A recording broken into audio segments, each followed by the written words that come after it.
د خبرونو سرټکي د کار او ټولنیزو چارو د وزیر په مشرۍ بهر ته د افغان کارګرانو د قانوني لیږد د اسانتیا په موخه غونډه په هیواد کې د سلطان بند د پروژې د عملي کېدو تهیلي او په غزې ترنګ کې د صهیونیست رژیم د حملو دوام د لیو مهربانه خدای په سپېڅلي نامه درنو لیدونکو سلام د نن ورځ خبرونو ته ښه راغلاست. نن یکشنبه د 1403 کال د مرغومې 14مه نیټه ده. زه عزیز یم د هم بشپړ خبرونو د اعلیقدر امیرالمؤمنین حفظه الله د حکم پر بنسټ د کار او ټولنیزو چارو د وزیر ملا عبدالمنان عمري په مشرۍ بهر ته د افغان کارګرانو د قانوني لیږد د اسانتیاو د برابرولو په موخه غونډه جوړه شوه. د کار او ټولنیزو چارو وزارت وایي چې یا د غونډه کې د بهرنیو چارو وزیر مولوي امیر خان متقي، د کورنیو چارو وزارت مرستیال مولوي محمد نبي عمري، د عامه روغتیا وزارت مرستیال محمد مولوي حمدالله زاهد او د احصایې او معلوماتو ملي ادارې رئیس عبدالقاهر حاجي ادریس هم ګډون درلود. په دې غونډه کې پریکړه شوې چې بهر ته د افغان کارګرانو د لیږد پروسه باید چټکه وي او د کارګرانو د حقونو د ملاتړ لپاره یوه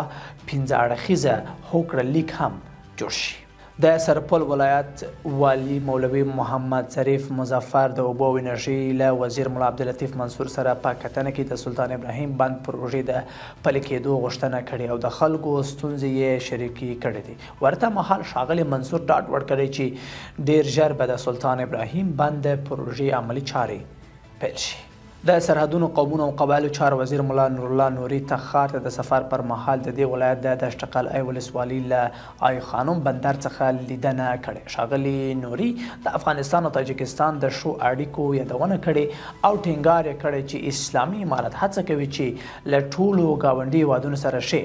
اړیکې ولري.